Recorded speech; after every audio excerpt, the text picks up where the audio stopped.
Aujourd'hui, je vais te donner un conseil pour réviser sans t'épuiser. Et si tu veux augmenter tes chances de réussir tes examens et tes concours, alors reste ici, tu es au bon endroit.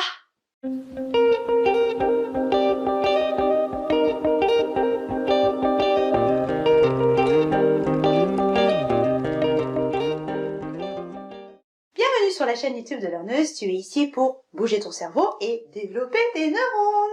Quand on révise, on est bien souvent avachi dans sa chaise et assis devant son bureau toute la journée. Et bien souvent, on sort de ces journées de travail fatigué, parfois démotivé et il faut le dire, avec très peu d'énergie. Or, il faut pouvoir tenir la distance jusqu'aux épreuves finales. Connais-tu le reportage La chaise qui tue sur Arte? Ce reportage met en avant les conséquences de l'inactivité physique sur notre santé. Être trop assis favorise l'apparition de maladies cardiovasculaires, l'Alzheimer, le diabète, le stress, l'obésité, etc. En effet, quand tu es assis, tu empêches l'afflux sanguin d'arriver jusqu'au cerveau et tu empêches donc ton cerveau de recevoir tous les nutriments dont tu as besoin pour bosser. Donc ce n'est pas forcément bon pour tes révisions. En décembre 2022, le journal scientifique Nature Medicine a publié une étude pilotée par le professeur Emmanuel Stamatakis de l'université de Sydney. Cette étude publiée portait sur la Vigorous Intermittent Lifestyle Physical Activity, VILPA, et qu'on pourrait traduire par l'activité physique intermittente intense du mode de vie. Qu'est-ce que c'est que cette bête? En fait, c'est très simple.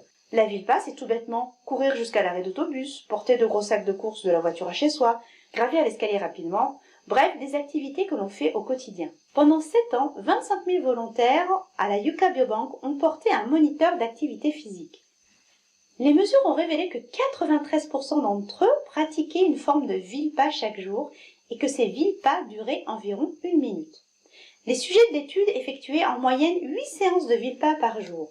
Chacune durait 1 minute ou un peu moins pour un total d'environ 6 minutes chaque jour. En comparant les paramètres de santé des participants à l'étude qui faisaient des VILPA et ceux qui n'en faisaient pas du tout, les chercheurs ont observé que les quelques minutes de VILPA par jour étaient associées à une chute de 40% du risque de décès prématuré, toutes causes confondues, dont les maladies cardiovasculaires et les cancers. En moyenne, l'activité intense optimum était évaluée à 8 minutes par jour. Donc tu as bien entendu, dans cette étude, on te dit que réaliser 8 fois 1 minute d'exercice intense dans ta journée suffisent à rester en pleine forme et à être dynamique. Et tu n'as pas d'excuse parce que tu n'as pas besoin d'équipement, tu n'as pas besoin d'y passer des heures, il te suffit juste d'entrecouper tes séances de travail par 1 petite minute d'activité intense. Ça veut dire tout simplement monter et descendre des escaliers, porter une charge lourde comme déplacer tes courses ou tout simplement aller faire une marche rapide d'1 minute dans le quartier,